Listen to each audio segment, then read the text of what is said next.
Coming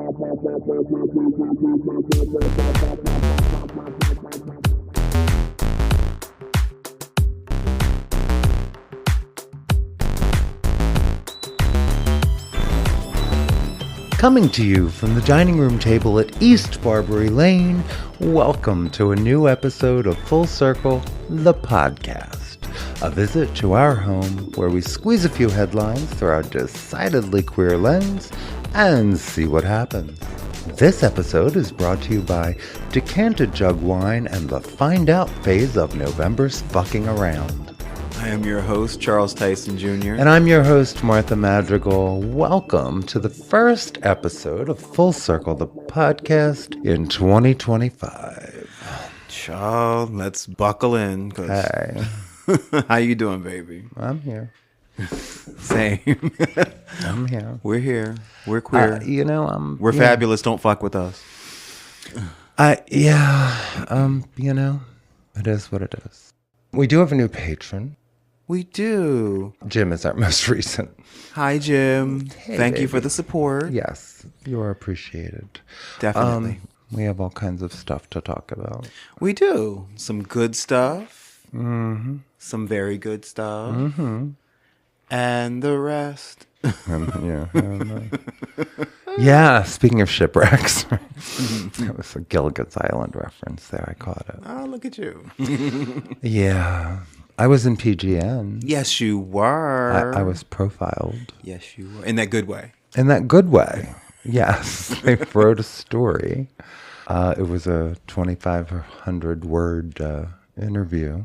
Right. It's pretty good. Then you realize how substantial 2,500 words I is. knew that was substantial because I used to write 300 and 400 word articles. So I was like, 2,500 words is a lot. Right. That's a lot. It was a great profile. Thank you. We're going to put the link to that in the notes of this episode, child. Let's be sure to put that in the show notes. It was fun. It was fun. Susie Nash is the reporter. Or the columnist, actually, at PGN, and we met while we were touring with Nico with American Teenager. So that was a lovely surprise. Yeah. Yeah. It was fun. Oh, you know what I forgot to say? Mm-mm. Happy New Year, baby. Happy New Year. It is indeed. It's like, somebody just looked at me with such a look when I said Happy New Year. I went, New Year. And they went, mm-hmm. Okay. Fair enough. Yeah, I hear you. But you know what? No, because I have decided that for this year, my plan is to move forward being as intentionally like good and fabulous and positive as I can be. Because the alternative, just like being angry and sad and depressed and whatever, like, for what? Well, I mean, I agree with you. You know, there's the whole jackboots in the street thing that is a little unsettling. But I guess I get that. We'll find out. But yeah, no, I mean, I think that's been the theme of the talking I've done since November is, we are stronger together. We are stronger when we stand in community. We are stronger when we stand up for one another as part of the same community. Correct. I invite the other letters to join me. And I am by no means suggesting that I'm, going to ignore what's going on because I can't. It's time we capitalize the T, y'all. Right? Because, none of those letters are silent. None of them should be. And, we've had a long and storied history of dealing with one another throughout the acronym. And, what comes to me today is very likely to come to you tomorrow. Let's us learn something from history if no one else cared to, because it's, it's going to be interesting.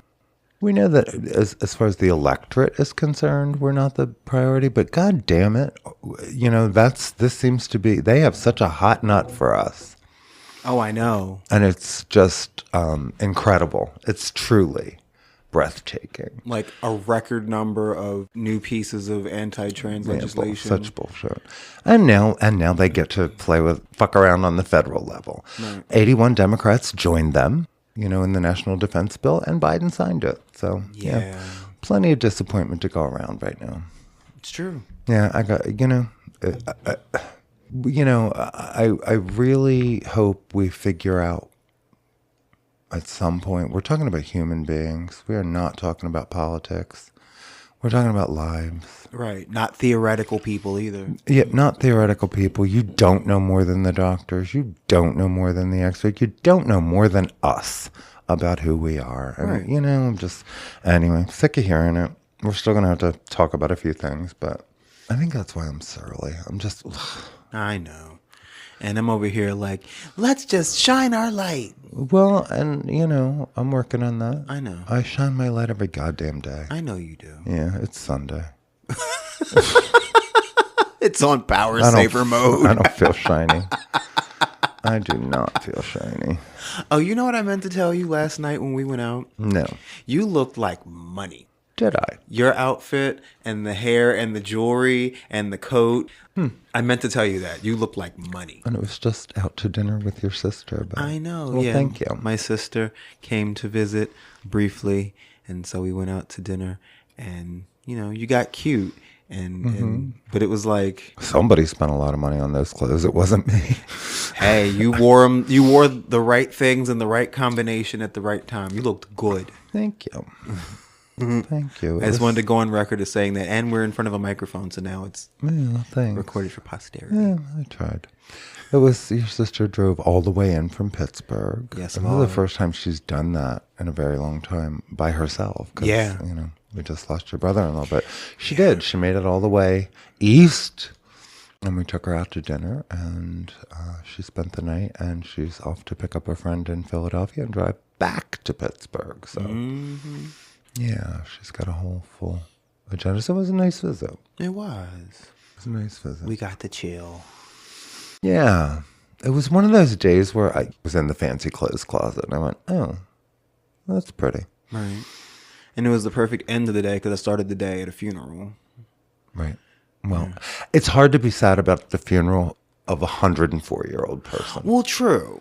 I mean, that truly a celebration of life because Granny was 104. Right. And it was not grandmother. Really a sad time. It wasn't. It was bittersweet, of course, obviously.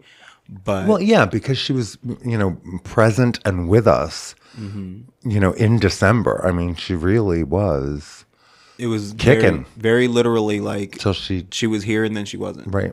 Yeah. And she was loved by so many people. A good friend's grandmom died at 104. And she was loved by so many people and she loved so many people. And, sure. I had my moment where I said, thank you for being so kind to me and she was my baby. Mm-hmm. She was. Yeah. She was lovely. And she cooked up a storm. Yes, Lord. I wonder if you added up how many meals that woman served. Oh. And how many times Miss J and I would be like somewhere in the city and we would go, we're hungry. You know what? Let's go see what Granny made. Mm-hmm. And always something. Always something. Yep. She was either getting ready to make something, making something, or just made something. There you go. There you go. Right. Right. Always food. Always food to pull out of the fridge and heat up, or it's already on the stove. Mm-hmm. So that's how I started yesterday. I do love that. And then we had a nice visit. So it was like a family day all around. Mm-hmm. It was. Yeah. Today is Sunday, January 5th. It is.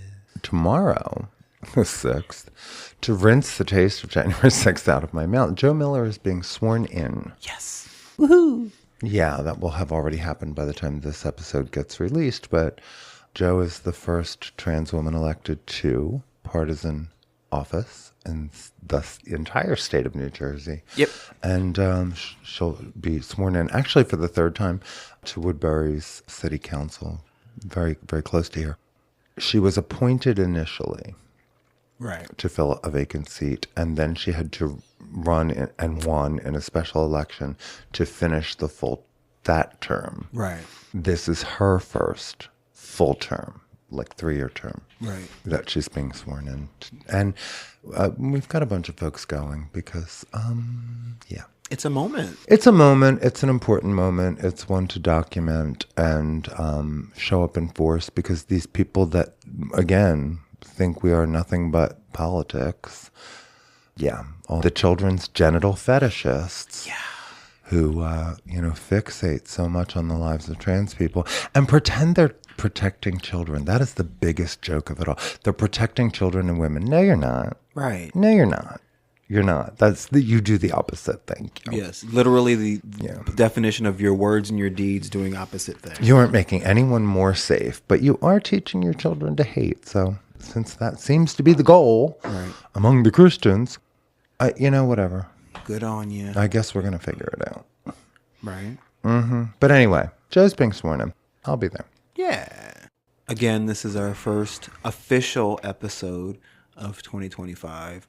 Well, right, because we released one last week, which was an interview we had done like the week before or something. We released an interview with David Beck, who is a writer, director, and star of a film that will be coming out. One of the stars, yeah. Yeah, coming out. The end of January. Yeah, regarding us. Regarding us. And it's really, I'm excited about that film. Amazing representation. And it's a good story. It is. And it's not tragedy porn. I liked it. Yeah. I liked it a lot. We didn't even get our Christmas tree up until Christmas Eve. / Christmas Day. And Christmas Day. Because, that's, we've been busy doing things that felt useful. Right. The week that we normally would have spent decorating, we spent touring a award-winning journalist and author on their fabulous book. An amazing book, and getting it out in our area. So I'm not upset about that. No. The house looks lovely. It's fine. Yeah. The tree is up.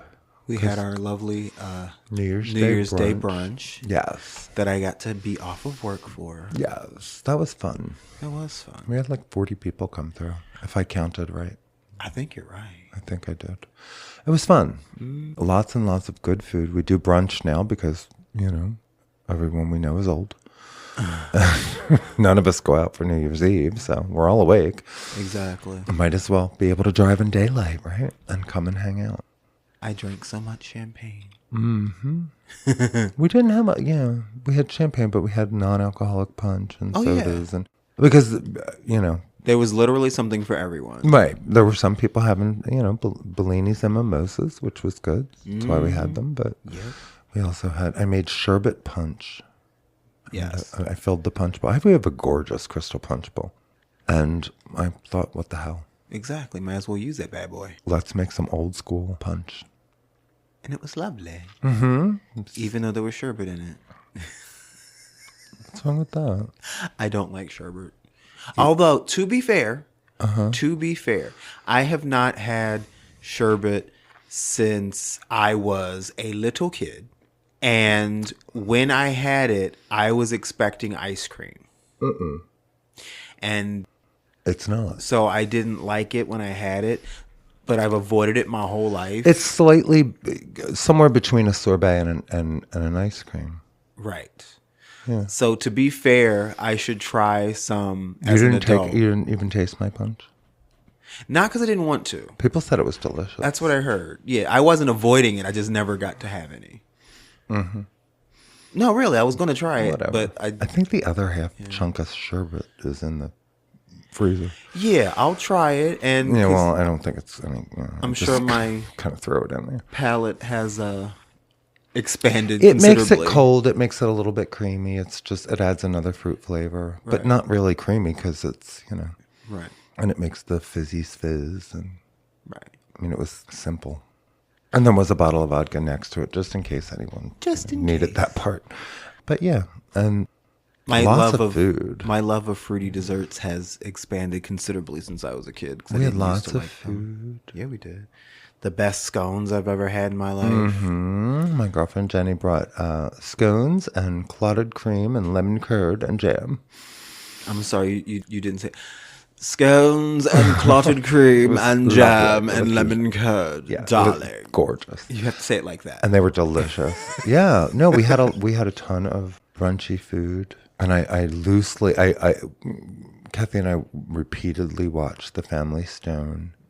And this Christmas. You keep saying you and Kathy. Also Love Actually. I mean, you are there sometimes. I love The Family Stone. Okay, but you're not there every time I watch it. Well, because I'm not always home. Anyway, I made the Morton Family Strata. Yes. From The Family Stone. My point is that's our movie now. Okay. I made that, and I made Sakatumi cake, which features prominently in this Christmas. Yes. And it was this year that I learned that Sakatumi cake is not this recipe that's been passed down from generations. Well, at this point it has, of actually, black women. No, it started in the 60s. I mean, they passed it down for a little while, but... Because every time in my life that I have encountered Sakatumi cake, it's been a black woman in my life who had her Sakatumi cake. Well, this time I made it. I thought it was like one of those like recipes that, came through like black folks throughout the years. Come to find out, it is, but since the late 1960s, when I think the recipe was first printed on the back of Duncan Hines cake mix. Right, that's what I'm saying. It came from Duncan Hines. It didn't come from like. But that's part of the zeitgeist. That's part of our culture. I mean, like there were recipes, right? That I learned as a child that incorporated modern conveniences. Right. My grandmother's keefly and Aunt Liddy's keefly was the best I've ever had. And it was not fucking yeast dough. It was like cream cheese and flour and butter. And it makes the best dough in the world. Simple, simple, simple. Right. But, so those things evolve. Right. I was just interesting. I was like, oh, look at me learning Green things. bean casserole was, trying to sell more Campbell's cream and mushroom soup. And look what that did. I still love that low-key. I really do. Like when I found out that wasn't just something that like came through the generations of white people. Well, I mean it did, but ever since it was on the back of the can, so I guess the French's onion can is where I think that recipe might have come from. So the Sakatumi cake is to black people what the green bean casserole is to white people. Maybe. I mean, the and Sakatumi cake is basically a bundt cake. Yes. Where the filling is pecans and cinnamon and brown sugar. And it's nummy. It is. It's great. It's actually like a coffee cake. Right. And it is tasty. I mean, I have encountered enough black women in my life that when I hear Sakatumi cake, I immediately go, Oh, it's delicious. Yeah. No, so that was fun. I made those. Made some quiche. Yeah. Made candied bacon. I was just, and normally I don't even cook meat in this house, but I was like, fucking. The candy bacon. Nothing, like whatever. That I begged for and got none of.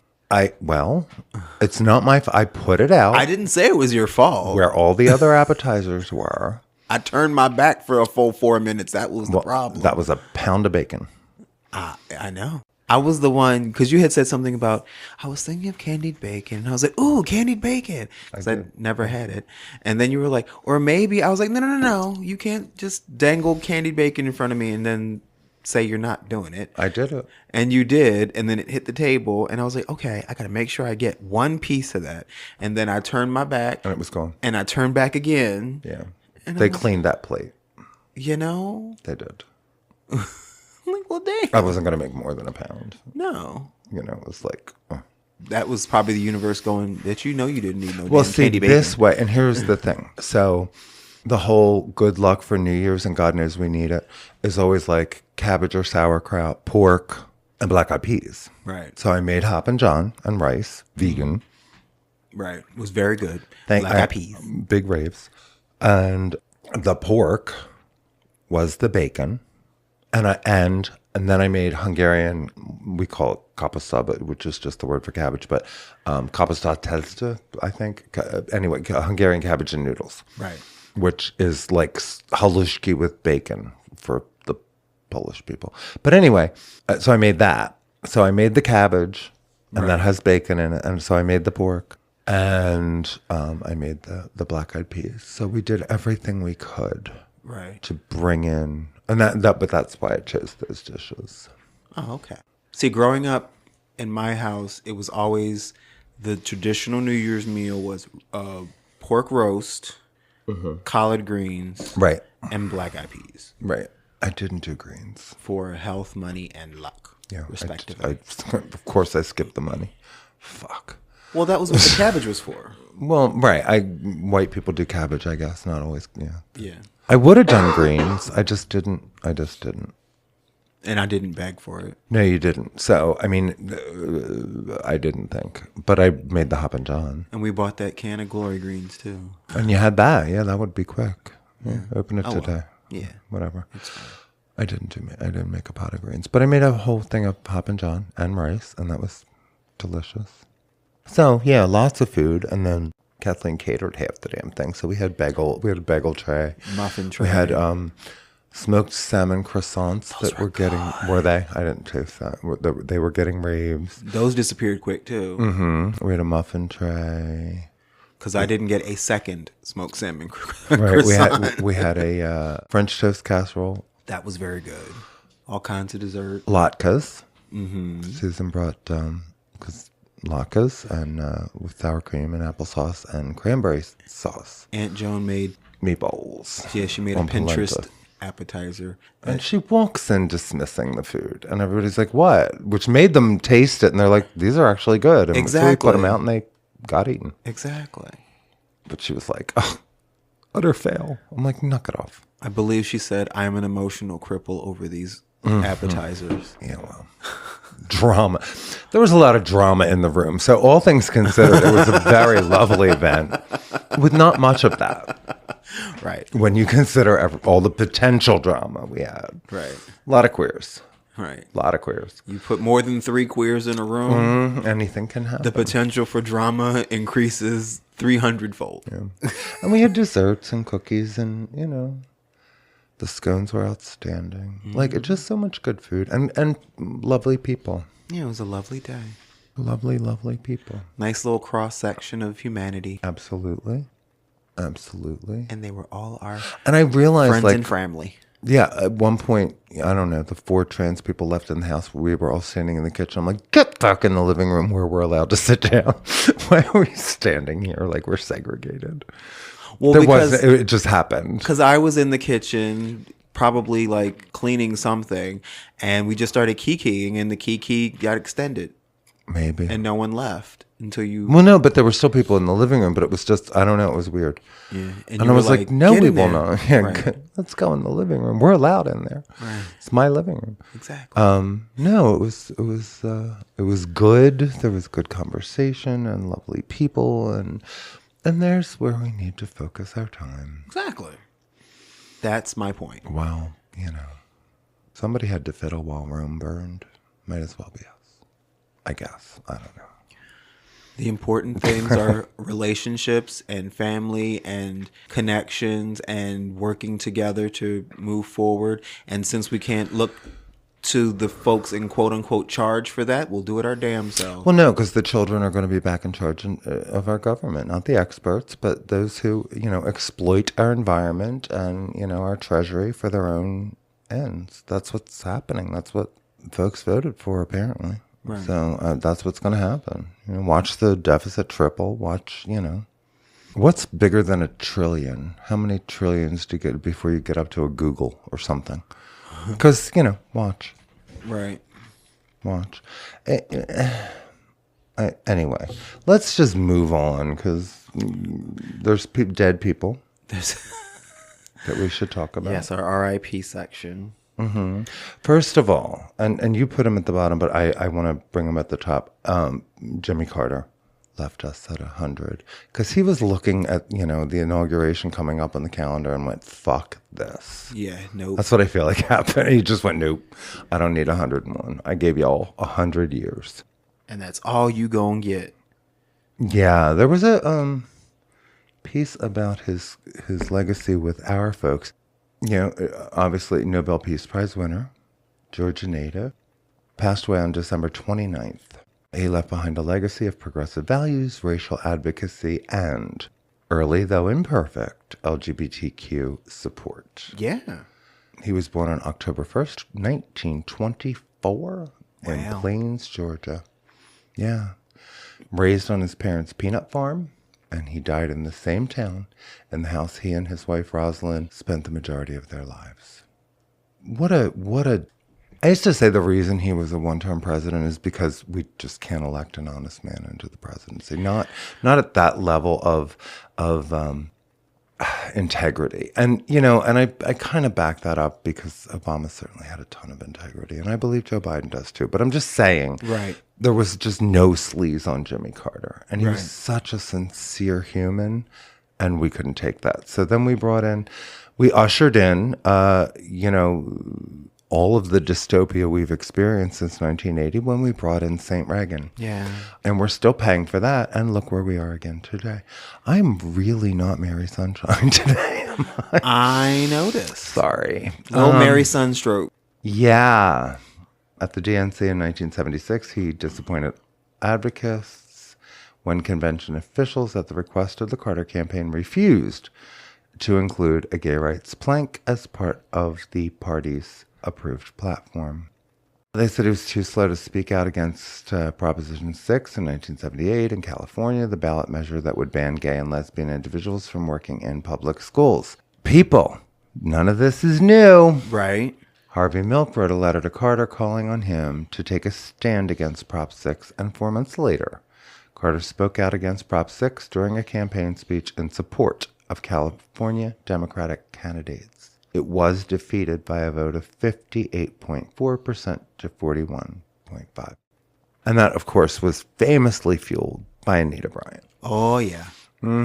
He lost to Ronald Reagan in 1980 amid economic problems and the Iranian hostage crisis. And, I don't know, what do we call it? A coincidence that the hostages were released immediately after. Uh-huh. Yeah. Mm-hmm. But he was just a thoroughly good man. And this was a Christian. This was someone who lived their values. Yeah, in 2005, he told Sean Kennedy at The Advocate that he was, quote, a worshiper of Jesus Christ who never mentioned homosexuals in any way. He said, Correct. I've never looked upon sexuality as any sort of reason to condemn a person. I think it's an inherent characteristic, just like other things that we do with our lives. Yep. And then in 2007, he called for an end to Don't Ask, Don't Tell, Yep. calling it the only law in America today that regulates a group of citizens, then prohibits them from identifying themselves and speaking up on their own behalf. Yep. He was a very explicit supporter of marriage equality. Yes. Before Obergefell and V. Hodges. That's true. So, he's been vocal consistently. Yeah, I mean, right. And many of them evolved. I mean, God knows. Right. Obama did. Yeah, exactly. And the list goes on. Yeah. But thoroughly decent human being. Yeah. No one's perfect, but, he got, I think, more right than he did wrong. The other person who died on the same day, December 29th, Linda Lavin, who was 87. Yeah. I loved her work. I loved Alice. I did too. Oh my God, I loved Alice. she's been in so many things. I grew up on, I'm guessing, reruns of Alice.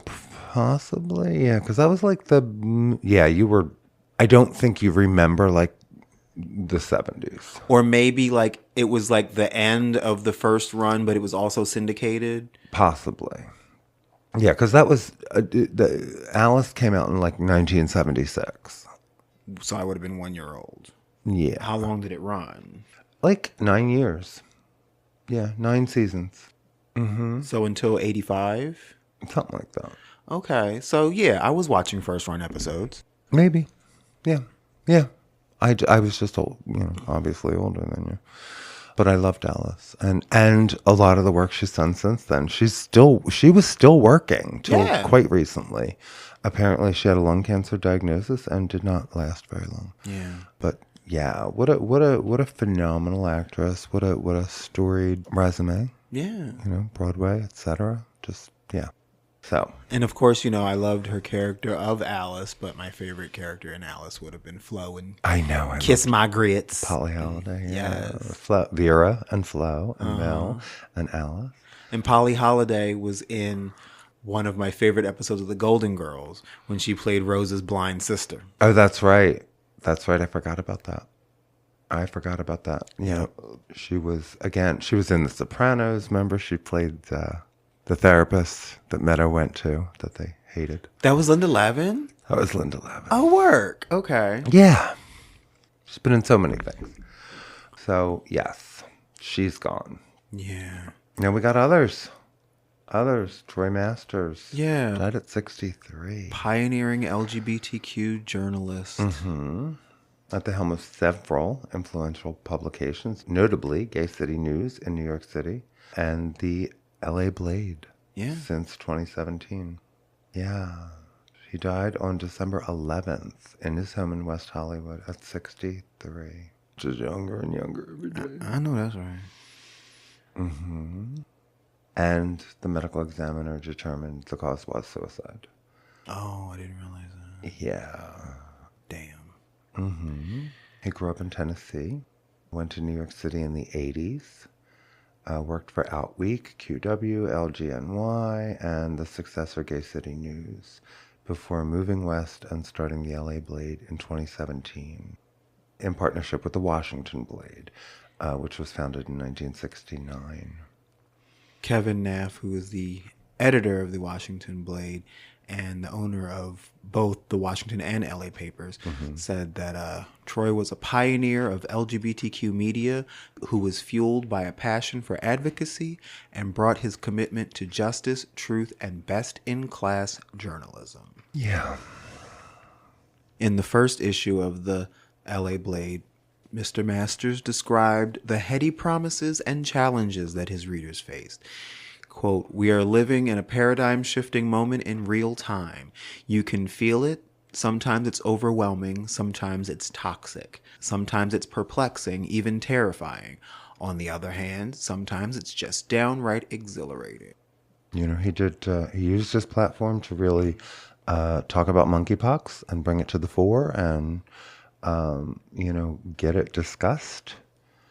And, that early work with that was pretty instrumental. And, we've talked to Rob Reichert even about how it could have been much worse and wasn't because of folks like Masters. And he went there about monkeypox too. He said, "This is not a gay disease, nor is it a sex panic, but it is hitting our community hard, and we must protect ourselves and each other. If monkeypox is used as a cudgel against the community of men who have sex with men, it will be time to act up and fight again. Act up in all caps." So that was a double reference, child. Yeah. He is gone. Rest in peace. Art Evans died. You know who this is. I know you do. You've seen him in things. Okay. I know you have. He's always playing like the older black man who is a voice of reason to the younger black man. Like that's kind of been his thing in a lot of things. Okay. Like for instance in the movie School Days when he was trying to school Lawrence Fishburne's character about like advocacy is great, but you have to think about the bigger picture. But two of his more notable roles were... I see his picture now. Yeah. I know who he is. I was going to say, I know you do. He was in A Soldier Story and Die Hard 2. But I've seen him in so many things. He was just one of those actors that, like, if he's in the movie, it's a good movie. Yeah, he was 82. Yeah. And last, Brenton Wood. Yes. He was the singer known for the song, the Oogum Boogum song, Oogum Boogum, Oogum Boogum, Boogie Now, Baby Now, that song. Mm-hmm. Okay. Yeah, he was 83. He died from natural causes, surrounded by his family at his home in Moreno Valley, California. Okay. Apparently, he lived a good life. He was from Shreveport, Louisiana. Ah. Yeah. He was on a farewell tour in 2024. Catch You on the Rebound, the last tour, which paused after his hospitalization. But that was the jam, the Oogum Boogum song. Was it? Back when you could just string some syllables together and have a hit. It came out in like 1967. Yeah. Yeah. Anyway. So rest in peace to Brenton Wood. Yes. Was that everybody? They're the ones you listed. I mean, there were certainly others. There were a lot of folks. Yeah. We just heard about Aubrey Plaza's husband, who also suicided. Oh, I didn't know about that. Yeah. Filmmaker Jeff Baena. Huh. Was Aubrey Plaza's husband, found dead in their LA home. He was 47. Damn. Yeah. That's a damn shame. That I guess that is right now the apparent cause of death. But yeah, that one I just heard about. Maybe it was yesterday. I did not hear about that. Yep. Yep. They did several films together. He was an independent filmmaker. He did go to NYU for film school. He co-wrote, I think probably most famously, I Heart Huckabees. Oh, I did hear about this. I didn't realize he was Aubrey Plaza's husband. Yep, he directed 5 of his own films, 4 of which premiered at Sundance. I am sad that he died, but I did not enjoy his work. Okay. Specifically, I Heart Huckabees. I don't remember it. I feel like I've seen it, and I don't think I was in love. It wasn't good. Anyway, he also left us recently. There was also, who was the other one? 81. She was 81, I think. Britt Allcroft, writer, producer, and voice actress, best known as the creator of Thomas the Tank Engine. Oh, yeah. I did see that. Yeah, she died on the 27th. Yeah, I saw that on social media. Okay.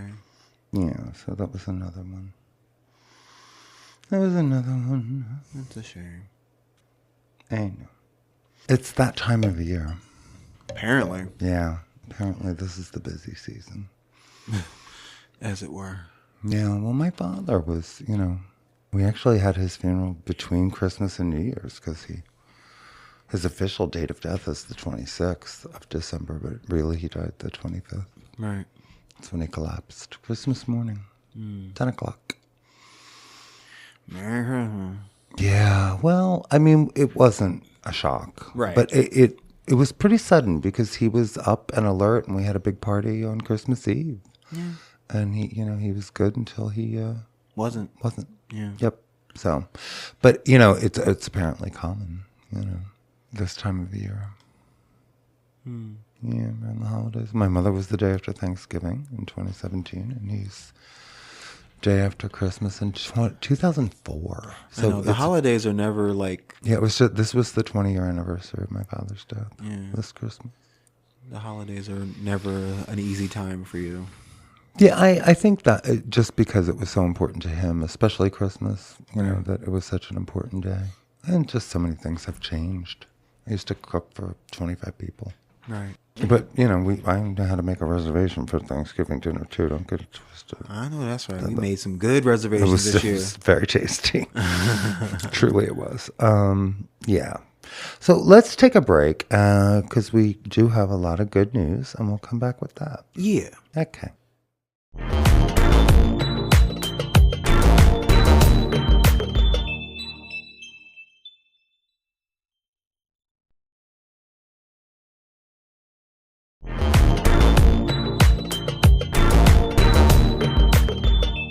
And we're back. We're back. So, 8 LA cops were fired after a massive cover-up of police beating of a trans man. Yeah, I had been seeing this story develop, but now that there's actual, consequences, I feel like we can talk about it. Yeah, a contempt of cop indictment involving a 23-year-old trans man and the LA County Sheriff who beat him in the parking lot of a 7-Eleven grew to include at least 8 deputies fired for participating in a cover-up of their colleagues' actions. Yep. The LA Times reports multiple LA County Sheriff's deputies have been relieved of duty amid a federal investigation into the beating of teacher Emmett Brock after he flipped off a sheriff's deputy and was beaten in the aftermath. The deputy agreed to plead guilty in federal court to one felony count of deprivation of rights under the color of law in relation to the incident, which carries a maximum 10 years. He's probably going to get probation. But in February of 23, Brock, the victim, drove by Benza, who was arguing with a woman while engaging in a traffic stop, and flipped off the deputy. Right. He didn't think the officer would even see the gesture. Soon after, he was followed. Benza was following Brock in a 2-mile pursuit that ended with Brock bloodied and beaten in a 7-Eleven parking lot. Yep. Video captured Benza beating Brock for 3 minutes. Yep. As the young man pleaded for his life. Benza admitted he lied to the FBI, alleged other deputies, including supervisors, helped him obstruct the investigation and cover up his misconduct. He's taking everybody with him. The LA County Sheriff's Department confirmed he had been fired on December 18th. The next day, they admitted multiple other deputies had also been relieved of duties. I saw the video, but I didn't watch it. I was happy that there was video. Mm-hmm. Like I fast forwarded through it just to make sure that there was damning evidence caught on the camera, and there was. That's all I needed to see. Oh yeah.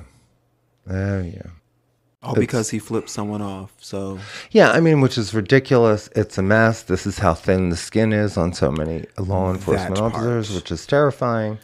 You know, I know that they did a strip search of the trans man, which is, you know, I don't know how that came into play. That part. But of course it did. So, yeah, I imagine a civil suit will follow, and good. But at least there's a little bit of justice out of LA. Exactly. You've got a gun, you've got a taser, you've got pepper spray, you've got a stick, but a hand gesture threatened you. Mm-hmm. Yeah, exactly. That's all it takes. Because they think that they are somehow, above it all. These people have balls made of soap bubbles or something, I swear to Christ. Well, that's true. So the courthouse that issued our country's first gay marriage license becomes a National Historic Landmark. Good. U.S. Secretary of the Interior Deb Haaland announced that the Boulder County Courthouse in Colorado has been designated a National Historic Landmark for being the site of the first issuing of a same-sex marriage license in the United States. On March 26th, 1975, Boulder County Clerk Clela Rorex issued the license after confirming with the assistant district attorney that state law did not ban marriage between two people of the same sex. This act of courage ignited a nationwide conversation about marriage equality and cemented the courthouse's role as a symbol of hope and progress for the LGBTQ+ community. Yep. Within weeks, Rorex issued 5 more same-sex marriage licenses, and news outlets across the country spotlighted Boulder as a trailblazer for civil rights. Work. Mm-hmm. At the time, Boulder was deeply divided over gay rights. Few had thought about same-sex couples marrying. Seeing a parallel with the women's movement and finding nothing in the law to prevent it, the 31-year-old county clerk ultimately granted 6 licenses to gay couples before the state's attorney general, at the time J.D. McFarlane, ordered her to stop. So yeah, all the way back then. I didn't realize it was that long ago. Yup. That's crazy. Mm-hmm. First with gay marriage, then legal weed, Colorado. There you go. For 5 minutes, I was considering going to University of Colorado at Boulder for my master's degree. But then I was like, but you'd be living in Colorado. I mean, no shade to Colorado, but it gets cold there. Okay. That was really... 13 LGBTQ+ elected lawmakers joined the 119th Congress. This is the largest group of out LGBTQ+ members in U.S. history. A dynamic 13 legislators who are redefining what representation in Washington looks like. Harry McBride, Made history as the first openly transgender person elected to Congress. Emily Randall of Washington, first queer Latina. Representative Julie Johnson of Texas. She is her state's first openly queer representative, a shift even in traditionally conservative strongholds. They joined seasoned icons like Robert Garcia of California, the first out immigrant in Congress, Representative Richie Torres of New York, first Afro-Latina to serve, Senator Tammy Baldwin of Wisconsin. Yeah, how about it? That's cool. It is. I mean, you know, it's bittersweet because Sarah McBride immediately fucked it up. Well, but that's a whole thing. Exactly. I mean, you know, she's our first trans member of Congress. She was sworn in on January 3rd. She represents, you know, Delaware's one at-large district. But not the trans people in it. Well, you know, yeah. It's complicated. Not really, but... I was going to say, is it? Not really. Not really. Anyway, a lot of firsts. So, here's a quote from Sarah McBride. It is not surprising to me that an anti-trans bill will be one of the first they put forward. She called it part of a broader strategy to distract from economic issues. These anti-LGBTQ policies have an impact on every single person in this country who believes that the time and energy of the federal government should be spent improving the lives of workers, improving conditions facing retirees, and improving support for our families. Right. She thinks she can bridge divides, which, that's cute. Right. And yeah, she has a private bathroom to pee in, and the rest of us can fuck ourselves. That part. Or, you know, risk whatever punishments they're going to put in place for their symbolic nonsense, I guess. Yeah, so it is what it is. Right. It is what it is. I mean, this is not without merit, of course. She is the first. Right. That part is going to be true regardless. Yeah. But this kumbaya, we're all the same. Right. You know, I'm not going to single out the... Well, we're being singled out, my dear. We are being singled out. You know, they are directly targeting folks, and the example you just set is still reprehensible. Sorry. You know, every trans kid just heard you and, you know, lost a little air and a little height, but whatever. You do you. Just because you're the first doesn't mean you're the best. Well, right. I mean, you know, and if you... Well, never mind. We already talked about this. If you can't connect civil rights and the greater... You know what I mean? Right. Nobody ever gained ground by saying, yes, sir, please, can I have some more of that? Never happened. Right. But let's try it. Just in case. What's the definition of insanity? Yeah, exactly. I've said enough. So, California has banned schools from forcing teachers to out queer students. Yay! Right. Jinx. I mean, and obviously in particular, we're talking about trans kids. Right. The new law prevents schools from requiring staff to notify parents if a student identifies as LGBTQ in its response to some districts requiring staff to notify parents when students identify as a gender other than what's in their official files. Governor Gavin Newsom said at a press conference, teachers can still talk to their parents. What they can't do is fire a teacher for not being a snitch. Good. I don't think teachers should be gender police. Hear, hear. Exactly. Because if you don't know, it's because your kid doesn't trust you.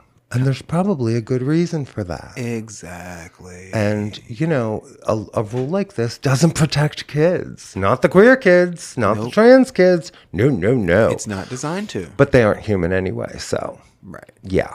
You know, there are opponents to the new law. Of course. That parental notification policies actually strengthen ties between students and parents. No, they do not. No, they don't. Nope. No. Sorry.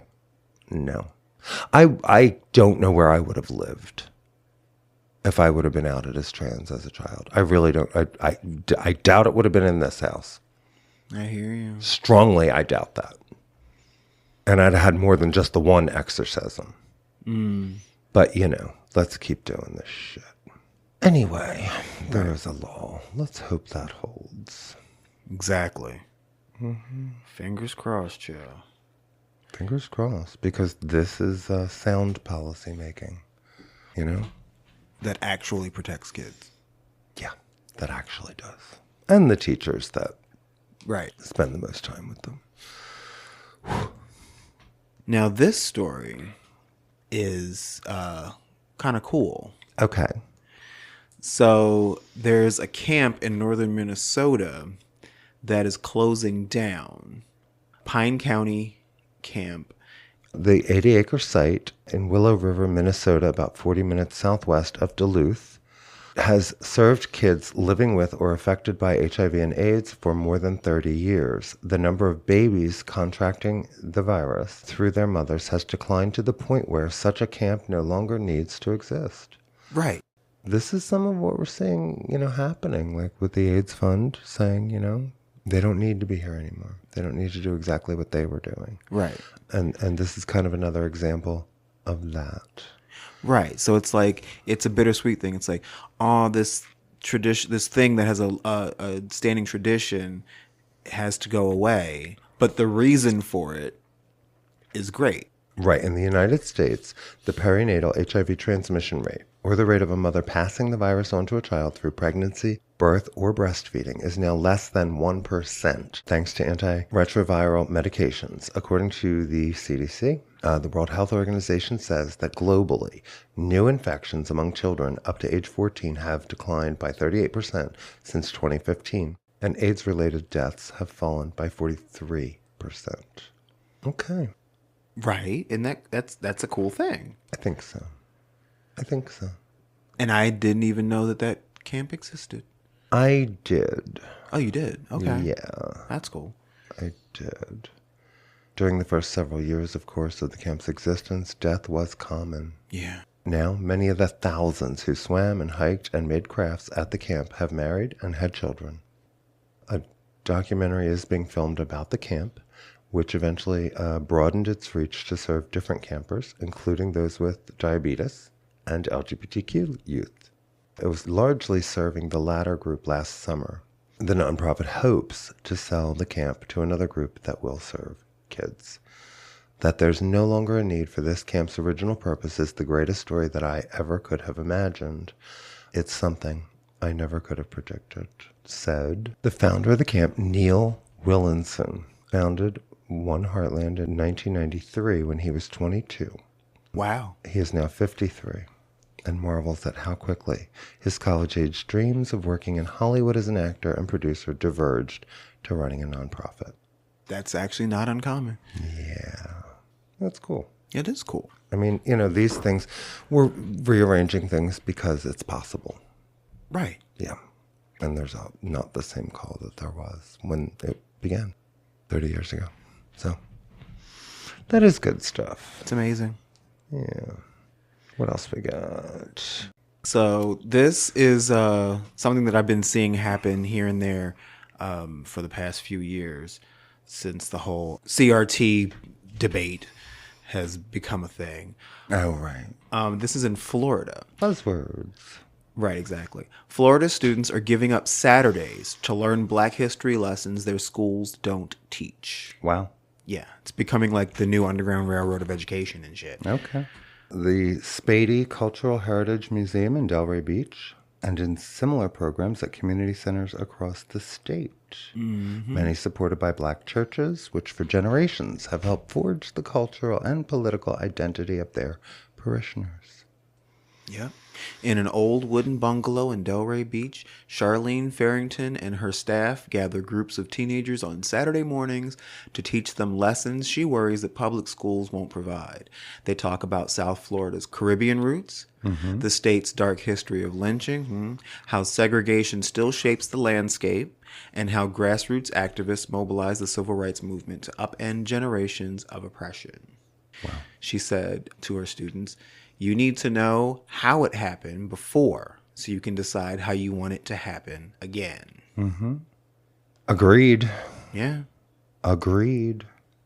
That's been a thing. I was reading stories about like folks gathering in the basements of churches or like small rooms and like having clandestine Black history conversations and history lessons. How ridiculous. You know, the fact that you have to do this shit in secret. Well, and this is, this is the direction we're all headed. You know? You know what it feels like? It just occurred to me. It feels like when enslaved people had to like teach each other to read and write in secret. And then pretend they couldn't. Yeah. And right. It does. Well, a lot of these folks harken back to that era as the good times. Right. Back in the good old days. Ain't that some shit? Ain't that some shit? It's all some shit. That's why, like, on social media, every now and again, I'll see a post, like, someone will stop a group, like, be on a college campus or whatever, and stop a bunch of random people and show them a bunch of different photos of notable historical black figures. And if they can guess all of them, they get money, like, right there. Wow. Okay. Like, let's just incentivize. No kidding. And the number of young black people that can positively identify these people is heartening. The number of people that can't. Actually, you know what? It's not that many. Like, and usually, like, if it's two people of the same age and one person doesn't know, the other one's like, who raised you? So right. There's still hope. Okay. I'll take it. I remember my mom would give me like extracurricular homework. Mm-hmm. She brought in these calendars, and each month was a different notable figure. So I had to like learn up on that person and then write a few paragraphs about them. I'm like 8, 9, 10 at the time. Yeah. Okay. That's Why how not? I know who like Mary McLeod Bethune is, Benjamin Banneker, like folks like that. Awesome. We all should. I agree. It shouldn't be relegated to a special category or at a special time. It's all history. Mm-hmm. Black history is American history. Queer history is American history. You're preaching to the choir. And they're both world history, I know. So and what a better world it would be. And how much less ugliness and bullying would, we suffer if we bothered to teach that we all have a place in this world. But that's some of it. Like, what would the last 10 years look like if it was common knowledge what happened on Black Wall Street in Greenwood? You know what I mean? Mm-hmm. Anyway. Okay, so I think that's all the good news we could dig up this week. I can't think of any more. We tried. We tried. We gave it our best shot. We did. Do you have a 15-minute babe? I do. And it actually kind of piggybacks off of that last story. Okay. So when I am at work and I have to do med audits, which involves counting, I like to silence the white noise in the back of my head by putting on music that I don't actually have to pay attention to. Okay. Like sometimes it's drum and bass. This time it was house. And so I was listening to house music. And this song pulled my focus. I had never heard it before. In fact, the chorus specifically is what pulled my focus. Because I'm over here counting and I hear, "Do not fuck with colored people." And I was like, wait, what? Huh. So I paused and I started listening to this song. And I was like, is this a motherfucking house song about Claudette Colvin? Really? Yes, it is. Okay. Okay. It's off of an album by Rafe Gum, and the song is Claudette featuring Monique Bingham. And it's about Claudette Colvin and the Montgomery bus boycott. Okay then. Fun. Yeah, and it's funky. I stopped and listened to it like 5 times and listened to it again on the way home. And for a couple of days, I'm walking around going, "Do not fuck with colored people." That's not what I thought was happening in our house, but it's good to know it's a song. That's not true. Not true at all. So this will be a fun way to go out to the break. What is the name of the song? Claudette. Claudette. Featuring Monique Bingham. All right, then. We'll be right back. 'Cause every stop, every store, why the only on the door? Ooh, wee.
And we're back. We're back. That was the jam, right? I hear you. And every time we say, don't fuck with us, whoever we may be, there's a mouth-breathing Republican somewhere going, hold my beer. Right. Truth.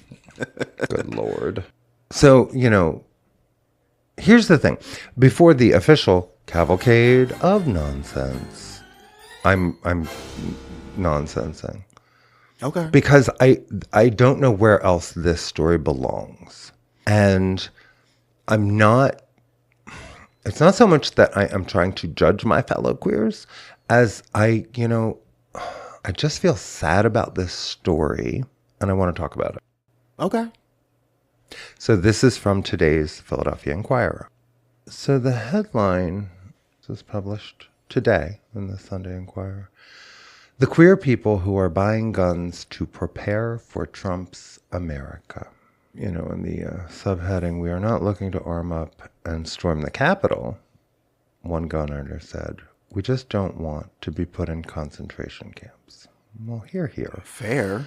It is, the person they seem to focus on is a trans woman who, as a result of the election, decided she would learn how to use a gun and got one.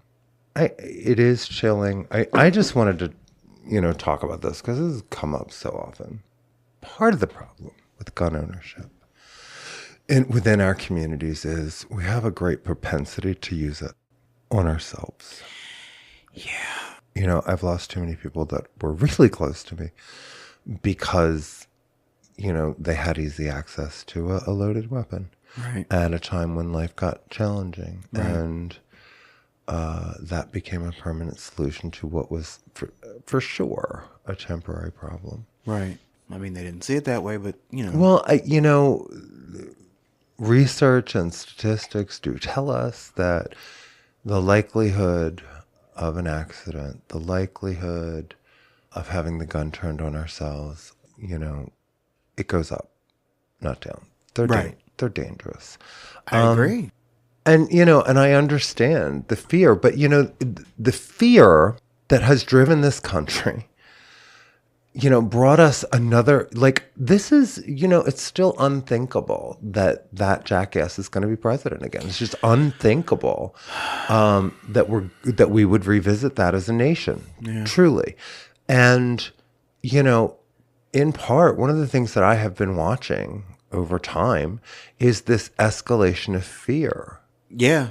It used to be men proved themselves as manly men with, their fists. Right. Which was, problematic enough for me throughout grade school. But we keep needing weapons. Right. To defend my family. And, an eye for an eye makes the whole world blind. That keeps resonating in my head. I remember that it was like an unofficial movement in Black pop culture because this was at the height.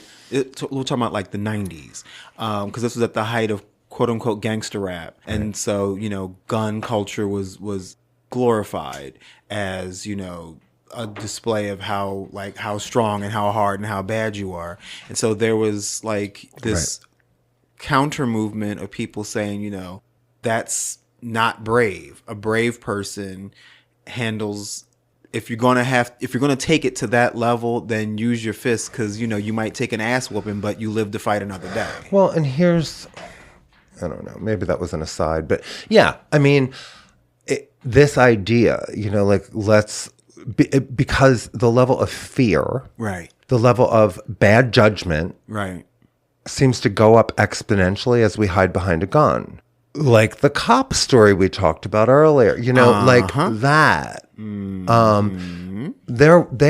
They have weapons to their teeth. They've got all the ammunition and the guns and the shields and the tasers and the and they're still so fearful for their safety, which is occasionally true, but on too many stories, it's like, really, what were you afraid of? Exactly. He was black and so close. Thank you. And we owned a bar in a neighborhood that did have some drugs and violence and nonsense going on around us. And I had friends who told me I was absolutely insane for not keeping a gun in the bar. And I said, I actually want to live, and I want my employees to live. And if you're going to keep a weapon, no, let me clarify. If you are going to draw a weapon, only do so if you really are fully prepared to use it. Because if you think you're going to pull a gun to scare someone and they have a weapon, the likelihood that somebody's going to die is pretty high. So, if you don't have the wherewithal to end the life of another human being, don't pull a gun. Because pulling a gun has never de-escalated a situation. Not one time. Not that I'm aware of. Not one time. You know what I mean? And certainly not here in the real world. I mean, maybe it does in the movies, but here in the real world, pulling that weapon escalates. It builds it. It makes it deadly. And so that was I knew.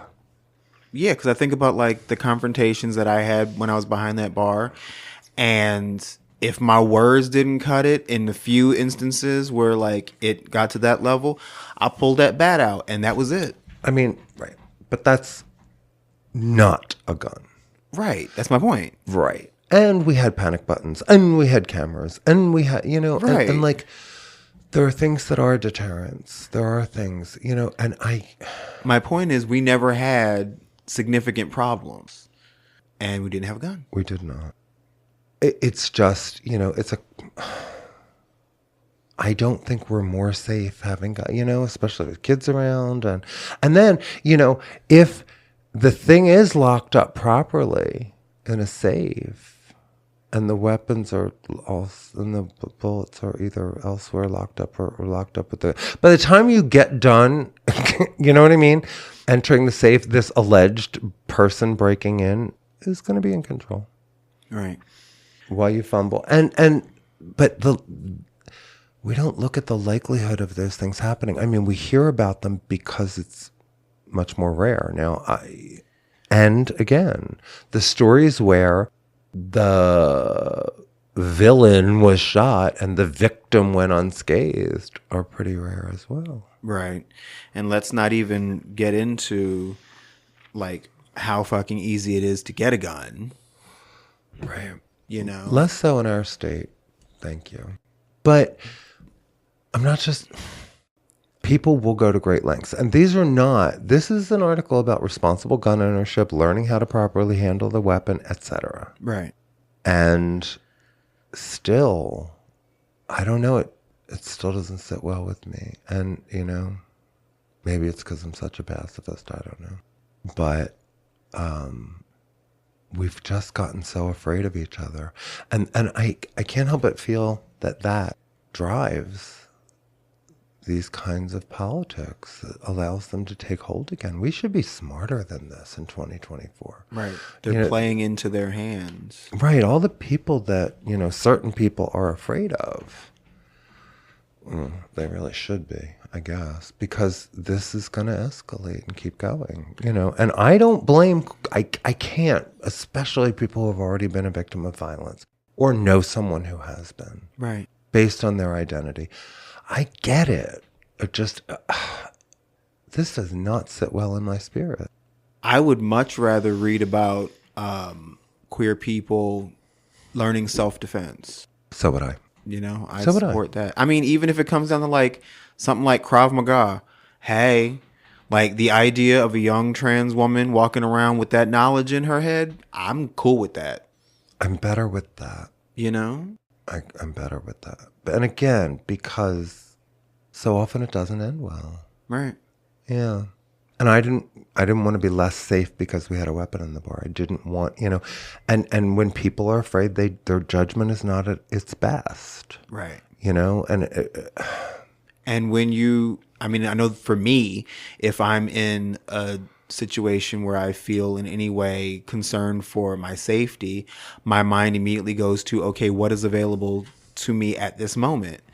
If a gun is not an option, you get creative and no one dies. Right. You know what I mean? Right. I mean, how many stories have there been about like, the neighbor on drugs or drunk walks into the wrong house and winds up dead? It's just, I don't know. I have a hard time with the idea that meeting violence with violence is ever the answer. I have a hard time, with this constant escalation and from an otherwise peaceable people, because, the other thing is when we start to use the same tactics they use, I'm afraid the consequences for us are going to be much more dire. Black Panthers. That's exactly what I'm thinking. Yeah. Uh-huh. When they say, good guy with the gun, they don't mean us. Right. And I don't know. How many times? I have a client who's got a record right now because he defended himself because he was jumped. Sweetest,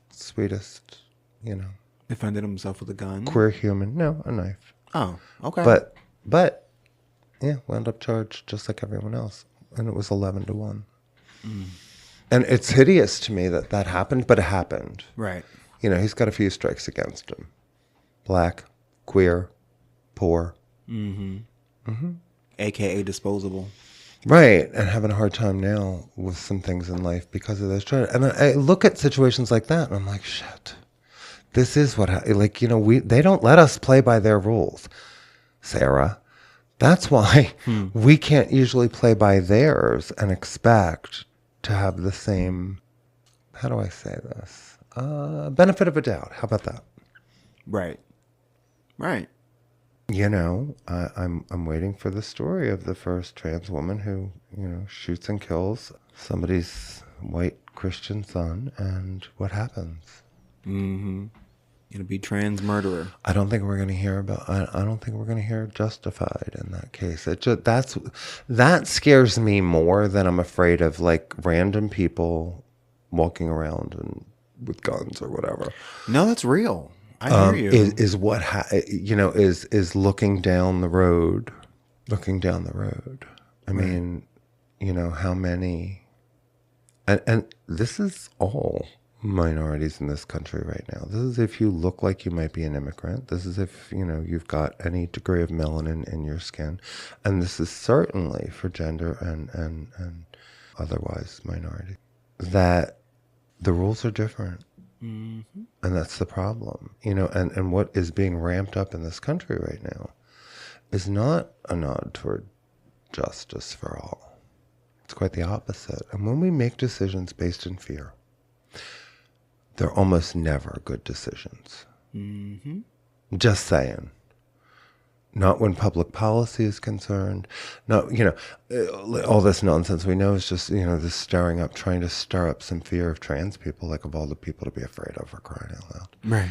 But, nuggets of this and that take hold and make our lives exponentially harder. But it's hard to imagine. And again, this is personal. This is, two women that we were very close to, both ate their gun as a solution to a problem that could have been fixed easily. Right. Pretty easily. The world was not ending, but it felt like it in the moment. And that happens.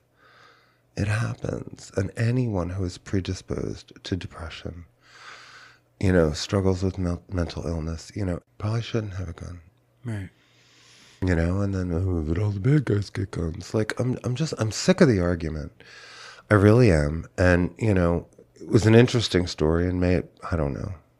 We'll see where it goes. Like, I'm not preaching here. I'm just, my whole life I've watched, and there are,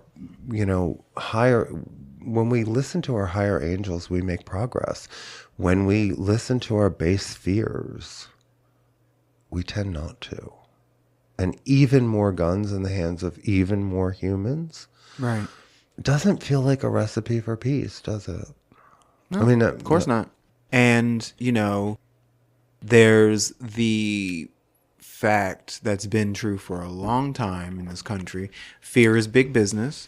And we have an incoming president who values vengeance over justice. So, Right. Like, I get it. But again, I do wonder, is self-defense, better training? Is be aware of your surroundings better training? Like we used to do at Penn, like, hey, you're in the city now. Right. You have to be aware. Right. There's just a whole lot more people. Not to mention, if you have knowledge of self-defense techniques, it bolsters how you walk through the world, period. And you tend to not find yourself in as many of those kind of situations. Like, I mean, we both grew up in a house with guns in them. Yeah. In the house. Yeah. My father kept a shotgun. Right. Didn't have a pistol, but he kept a shotgun. Right. My father had 2 guns. Right. Well, he was a cop. That's different. Right. But still. But yeah, I mean, I don't know that it ever made me feel safer. The idea that there are weapons around. Right. Or the idea that, it's the only way to survive an attack of some kind. Because, again, and things happen in such a split second, and again, being overpowered for the gun that you're just, uncertain about having in the first place, and having it turned on you. Because I already have that fear about knives. I have a lot of knives, and I always think about the design of the knife in my hand, how easily can this be taken from me? That's things you got to think about. Right. And I just, I saw it and my heart sank a little bit just because, I get it, but I get it, I just, when I think about, peaceful resistance, I always think it makes more sense. And when I think about, being unsafe. Right. I don't know. This just doesn't, I'm like, okay. Right. But yeah, it's, I know a lot of folks are feeling like if, I can't protect myself, nobody else is going to. And Right. I get where that is coming from. It's, a lot of people are feeling betrayed right now. Yeah, I get it. I'm not going to pretend I don't get it. American gun culture has, of course, drastically shifted in recent years. And there was a quote in here that said, 2020 was apparently a pivotal year because remember we saw a lot more people buying guns because people felt uncertain, and I guess it's the end of the world coming. Do I have to keep a gun? Do I have to whatever? It was a period of tremendous social unrest and social uncertainty, and a large number of people in the United States, under those conditions, look to firearms to reestablish some sense of safety and security. Racial and gender minorities led the way in terms of new gun ownership rates in 2020 and afterward. It's a false sense of safety and security. That's the problem. I think about several times in my life where if I'd have had a gun, we might not be sitting here having this conversation. Well, right. And that's part of the problem. But, have one anywhere on your person or near you when the cops show up. Right. Guess what? And that's my point. Well, yeah, that. If they're already afraid of you Right. and you have a weapon. Right. God. And that's the first thing. Are we not paying attention? That's the first thing you'll hear people ask. Well, did he have a gun? Mm-hmm. And when we say he was unarmed, well, what if he was armed? What if he had a permit to carry it and he was armed and he's still dead because he was armed because the cop was afraid of the fact that someone the cop is afraid of was armed? What do we do? I mean, we have evidence to the fact that it doesn't even have to be a gun for cops to think you have one and shoot you. Right. It could be a wallet. It could be a phone. Right. There have been responsible gun safety classes happening, thank God, I guess. Despite people's hopes, this is out of the article, about increasing their safety, researchers have found that higher rates of gun ownership and access is correlated with higher rates of gun-related homicides, suicides, accidental deaths, and injuries. Yeah. Yeah. And that's the thing. If you're so afraid, in a moment of fear, you pull that gun, you shoot, and you kill your own kid, who's broke into your house and hasn't had a key in a while. There's just so many scenarios. And you cannot unring that bell. Right. You can't undie a person. Right. Right. When you calm down and realize that this was, an excessive use of force. Mm-hmm. And, 85%, according to the article, of suicides attempted with firearms lead to death. Yeah. You've got to pay attention to mental health in this, situation. You've got to really think about having it. And then the person one of the people, the gay man that they profile in the article, purchased an AR-15 as their first gun. Jesus Christ. Yeah, because their official gender identifications are non-specific, which could alert authorities to the fact that they are non-binary, and they feared that they may not be able to buy a gun in the future. So let's, I guess, start with an AR-15. I'd rather be prepared, but prepared for what? Right. And let's not even get into the whole ghost gun thing, where you can 3D print a gun. I know. And put it together. I mean, and don't twist it. I'm a good shot. I grew up here. Right. Among hunters. Okay. Right. So I'm not unfamiliar. Right. I'm actually not unfamiliar with gun safety. Right. And it's not a lack of knowledge. It's all the other stuff. Right. It's all the other stuff that gives me pause. And as, a nation, as we enter into these, it's like, what have we wrought, Right. Because all that fear hasn't made us actually safer. Well, I think about like what my father always said about guns. He was like, a gun is designed for one purpose and one purpose only. Mm-hmm. It is not self-defense. It is not a warning. It is not stopping power. Right. It is designed to kill. Period. Period. Yep. That's what it's for. That's what it does. That's what it's for. And when you introduce it, know that. Right. Know that. Search deep, because you can hypothetically think you can pull and aim a gun. But if there's a moment's pause in there, now it's pointed at you. And that's the thing. It's that, an eye for an eye, man. Not the way I want to live. Not a civilized society. You know what I mean? Like, if that's the way it's got to be. The Wild Wild West was a point of history for a reason. Right. Right.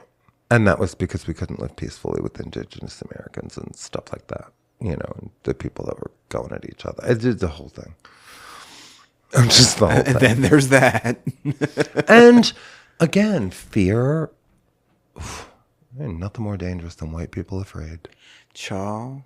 Moderately inconvenienced. I always think about that little section in Bowling for Columbine.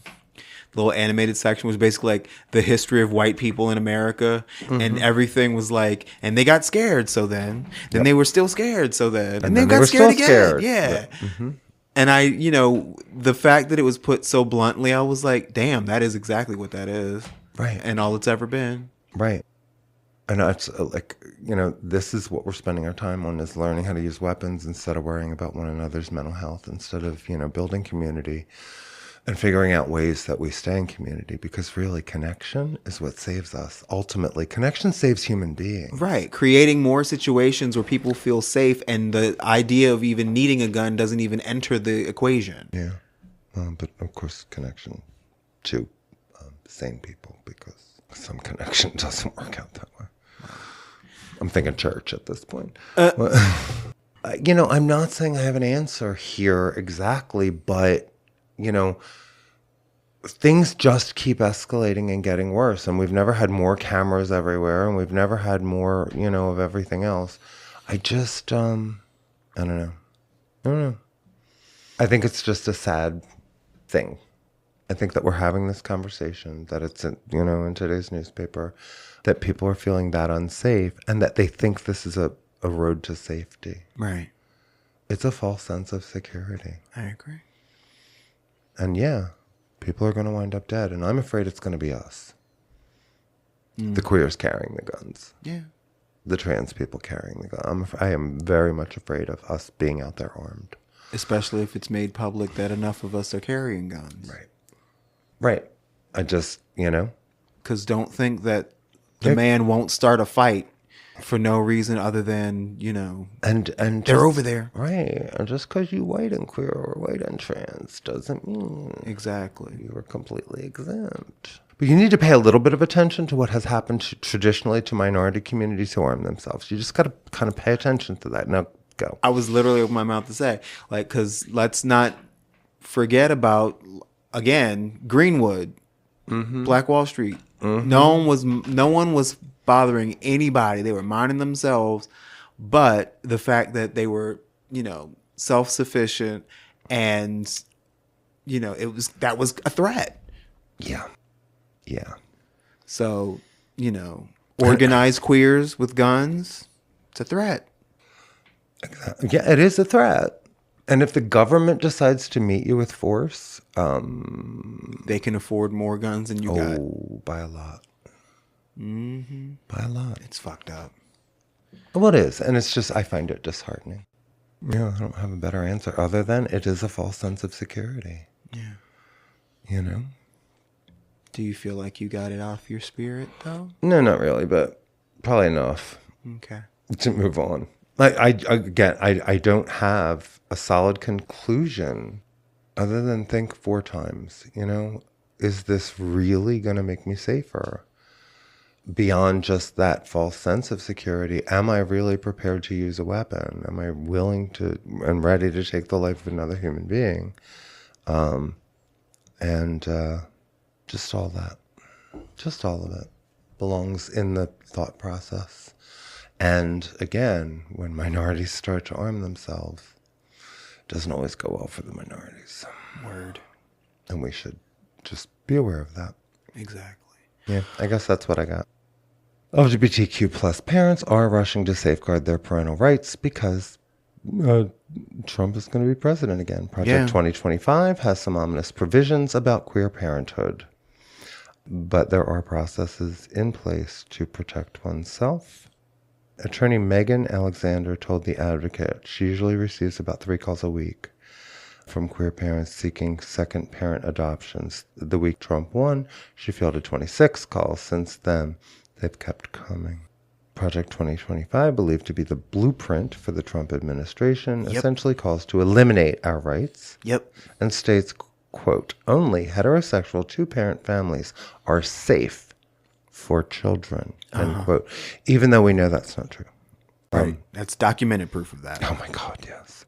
The advice is the same as it's been for the last couple of decades, which is to do a second parent adoption. Alexander explained, do not depend on the federal government or the gay right to marry to give you parental rights. Because I'm sorry, only heterosexual 2-parent families are safe for children. How many heterosexual 2-parent families have kicked their kids out? Mm-hmm. Or molested them or otherwise fucked them up for life. Yeah, I know. I didn't want to have you and my life is quote unquote ruined, so I'm going to take it out on you for the rest of your life. Yeah, I mean, there's people that have to move around the country to be safe, and it's excruciating. But even second parent adoptions are not bulletproof in some states. Right. A 2023 report from a coalition of queer advocacy groups explains that second parent adoption can be used to establish a legal relationship between a parent and a child or to obtain an adoption decree for someone who is already a legal parent through another pathway to parentage, such as the marital presumption. That presumption, however, can be challenged in some states. As such, even couples who are married cannot rely on it and may need to consider taking further steps to protect themselves. This is actually protecting yourself. You know what I'm saying? Right. Let's see. The best way for queer parents to protect their family is to ensure that the parent-child relationship is secure in all states by obtaining a court order of parentage or adoption. This is true even if queer parents are married and on their child's birth certificate. Damn. So many extra fucking steps. For married couples, being on your child's birth certificate reflects the legal presumption that any child born into marriage is the child of both parents. Still, there is a difference between a legal presumption and a legal judgment establishing parentage. Each state must respect valid legal judgments of other states.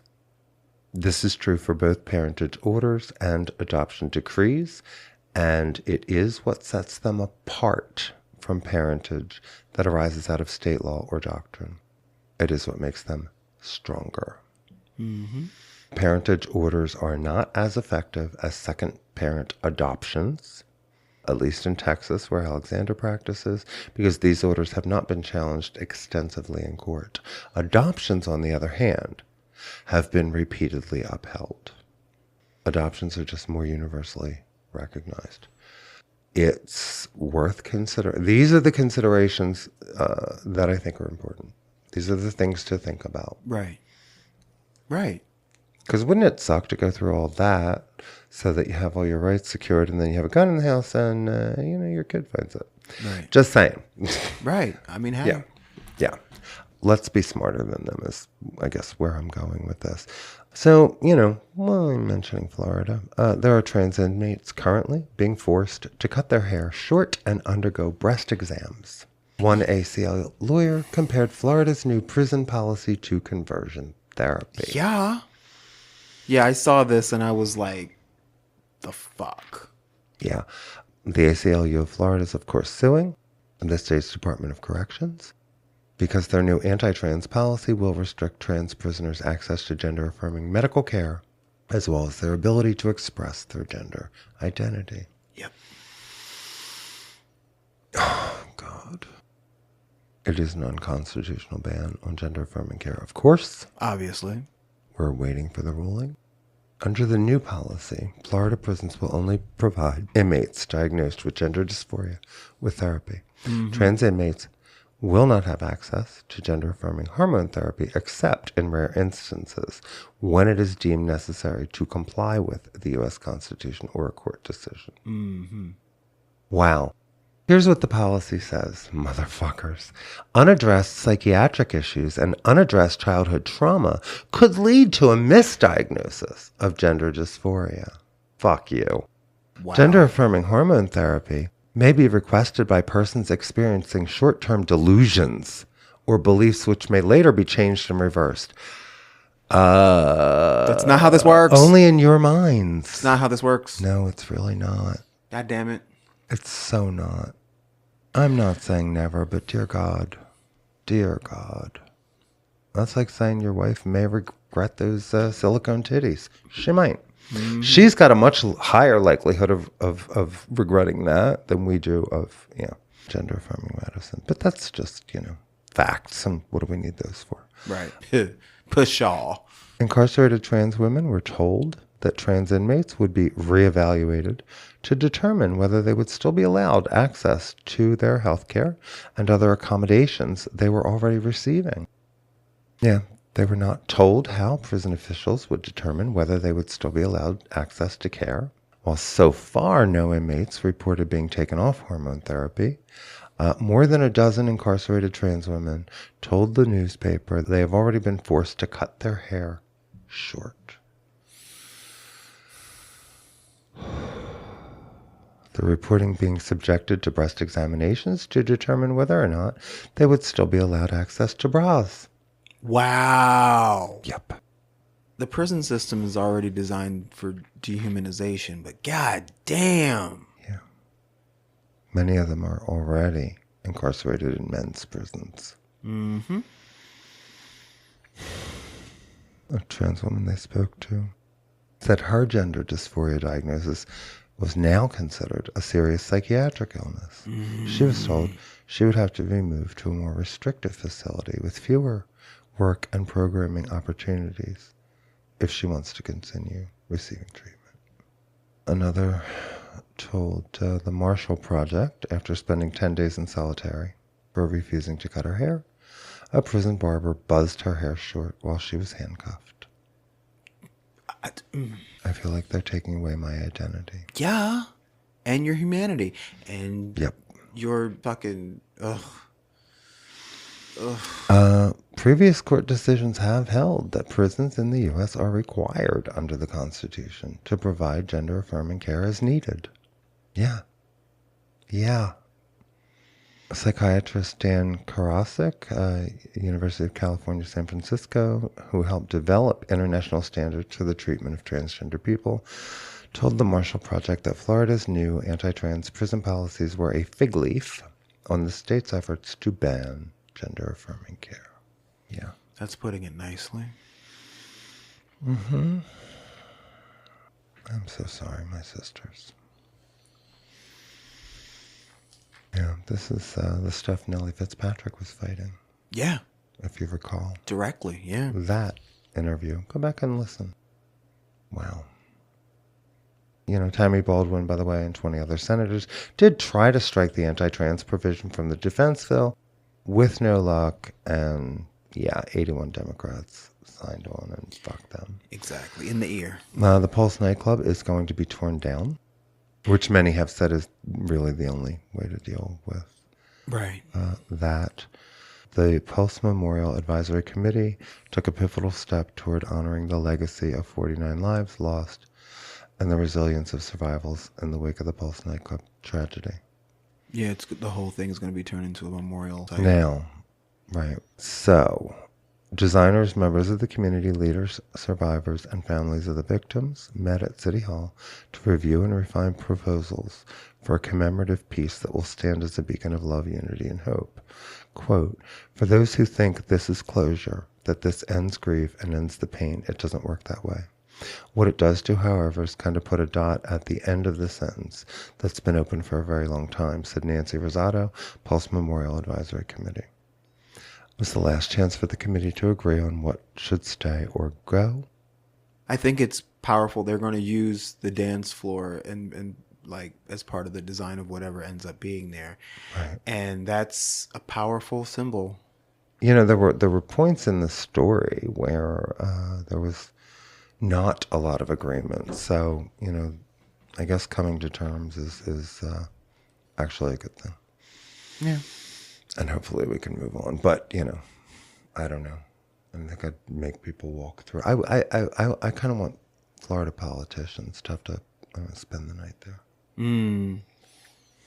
Anyway. Yeah. Some idiot who refused to use a trans student's pronouns is getting a payday from their school district. That's just some more bullshit. Exactly.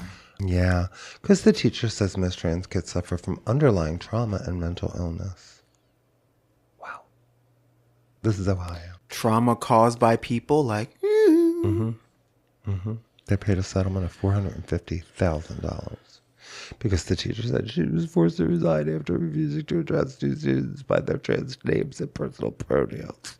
Vivian Garrity was an English teacher. That's rich.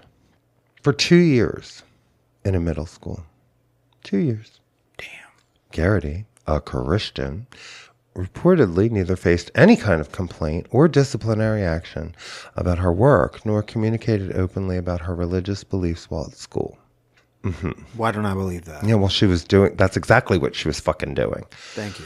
Yeah, the Stark County School District has a policy requiring teachers to participate in the social transition of gender nonconforming students by using names and pronouns consistent with each student's gender identity. Here's the part where she talked about her religion. But her faith believes that God only creates two distinct sexes. Well, her faith is ridiculous and limited. It has no actual factual biological basis, but okay. Male or female, and that rejection of one's biological sex is a rejection of the image of God within that person. God is trans, honey. Right. Sorry. If we're all made in the image of God, God is both male and female, huh? Think about it. Oh no, that hurts. Right, exactly. She couldn't use names and pronouns that contradict the legal names and gender assigned to people at their birth. That would affirm concepts she saw as untrue and violate biblical commands. All right, you're in a public school. Yeah. So she's an English teacher. So what happens when we get to the class where we actually talk about pronouns? Would you just not do it? Fuck nugget. So she claimed religion is why she can't follow district policy. They told her if she could not set her religious convictions aside, she should resign. Yeah. Agreed. Right. But I don't know why she got a payday for this. Violated her First Amendment rights to freedom of religion. Really? Fuck her. What about the kids' rights to freedom from her religion? What about that? Because isn't freedom from religion part of religious freedom? You know, her lawyers, of course, let's say the anti-LGBTQ plus Christian nationalists legal advocacy group Alliance Defending Freedom, there's the bitches again, Barf. Said trans identities are, quote, a matter of national and local public debate and concern. Because you made it so. Thank you. There's no sane person debating us. You idiots are creating the situation. Fuck. Yeah. And then blaming trans people for it. Nobody should be forced to facilitate another person's transitioning when they themselves disagree with that. Fuck you and your disagreement. Yeah. And of course, they quote the cast review. Such bullshit. Oh my God. Mm-hmm. Which they point to as proof of something, which of course it isn't. Wow. Well. Mm-hmm. She's found it difficult to apply for employment in other public schools. Good. Because she has no recommendation from her district superintendent. Of course she doesn't. Good. Yeah. Mm-hmm. Not even the first time I know this shit has happened. Mm-hmm. Well, if that's not nonsense, I don't know what is. Word. Yeah, $450,000. Wow. Actually, the headline said $45,000, but then the article said $450,000. Either one is way too much money. Is way too much money for this ignorant bitch who did this for a payday, who aligned with these people for this agenda. What's she going to spend it on? I don't believe in that. 12-foot crosses and gasoline? What do you have to say to intersex people? They don't actually exist? Huh? What do you have to say to them? And how dare you, again, tell human beings you know them better than themselves and act as if, we all have all this trauma. No, we don't. The trauma comes from people like this. Uh-huh. Not inherently from being trans or queer or non-binary or anywhere on our beautiful spectrum. Right. That's not where the bullshit comes from, folks. It comes from shit like this. Maybe we should all have guns. You don't mean that. I don't. But I gotta say, I think we should take a break. Yeah. And then come back and cleanse palates, because this is just, I just dug myself deeper into a hole. Yeah. Let's climb out of it. Alrighty. We'll be right back.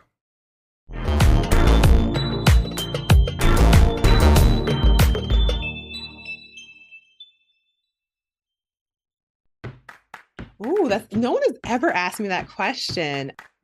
Yeah, that's a great question. Something I've been thinking a lot about. That's a really good question. Okay, let me explain to you about sex. And then I was like, oh my God. Oh. Also, there's no Santa Claus. Fat Chicks on Top podcast with Auntie Vice. Great questions, even better answers. Do you love true crime but are looking for something different? Do you like learning about cases so off the wall they can't possibly be true? Do you love history but want to hear about what they didn't teach you in school? Do you like laughing awkwardly about cases that are bizarre and a little strange? Then we have the podcast for you. Join me, Lindsay. And me, Madison, for Yield Crime, where we discuss the funny, strange, and obscure crimes of yesteryear. Listen every Wednesday, wherever you get your podcasts. And we'll see you next time with another tale as old as crime.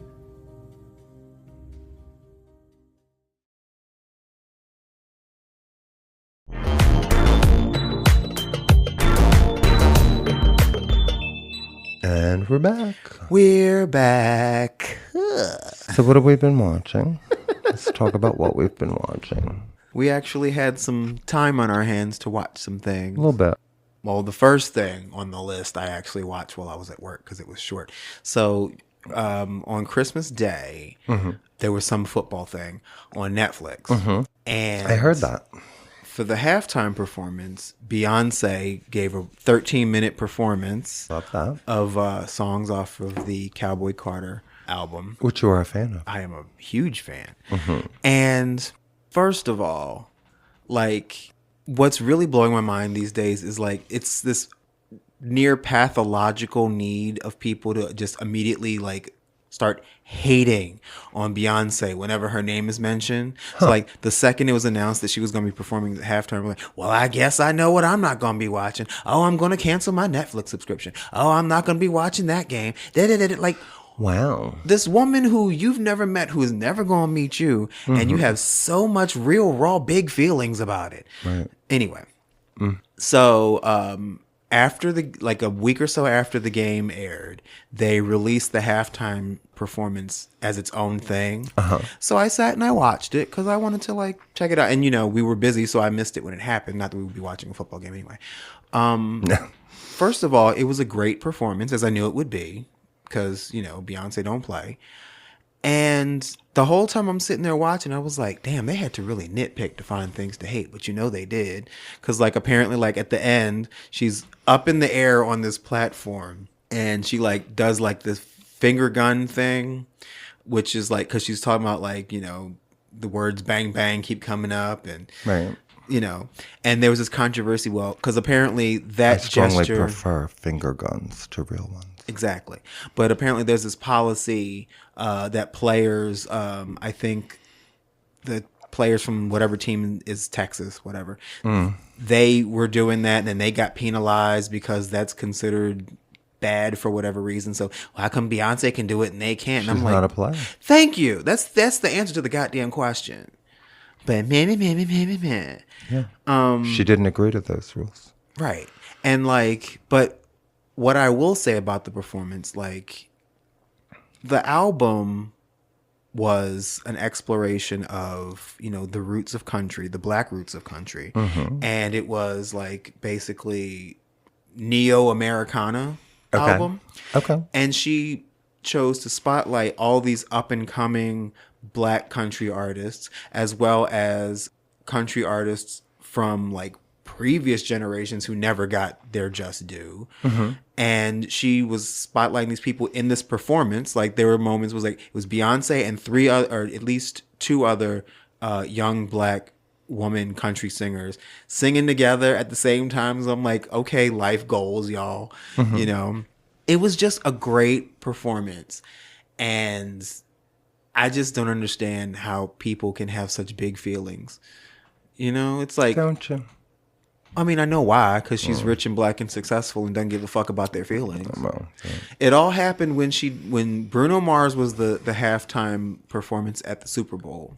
And it was Bruno Mars and Coldplay. And Beyonce popped up and performed Formation. And then that was when white people realized that Beyonce is black and knows it. Ever since then, I can't stand Beyonce. She's overrated. She ain't this. She ain't that. And it's like, who is saying this? Broke people who have no goals. Oh. I mean, is my okay. I just wondered. It's just like this common thing on social media. Just people hating on Beyonce, and it's like, I don't know. Like, I hate the fact that I'm sitting here like defending someone who doesn't know I exist, and I'm not getting a cut of her check. But it's just like, this is just pathological behavior. It drives me crazy. Yeah, well, we've been swimming in pathological behavior since, I don't know, late October. True. So, all that to say, I watched it. It was good. I enjoyed it. I'd probably watch it again. Well, good. We finally got to sit down and watch the 688. Loved it. Yeah. About the all black woman squadron, battalion, troop, whatever you call it, unit. I guess, in the Army, yeah. In the Army in World War II. Who actually made the mail work. Right. Again. Right. They were charged with, distributing millions of pieces of mail. Mm-hmm. Bolstering the morale of the troops. And they took it very seriously and creatively and did an amazing job inside of, 9 months? Yeah. I think, yeah. Great movie. It was the first Tyler Perry movie that like I thoroughly enjoyed from beginning to end and didn't have any harsh criticisms for. Kerry Washington was brilliant. Yeah, that was a different role for her. Ebony Obsidian was brilliant. Blackest name ever. True. Like literally. Onyx is her middle name. God damn. I'm kidding. I don't know. But why not? Then she would be EOO. But no, it was great. It was good. It was good. It's historic. It was a Tyler Perry film where the women weren't victims. I know, right? Nobody got cheated on. Nobody got AIDS. Mm-hmm. Maybe he consulted with an actual woman. Well, that's the thing. He actually like consulted with the real people.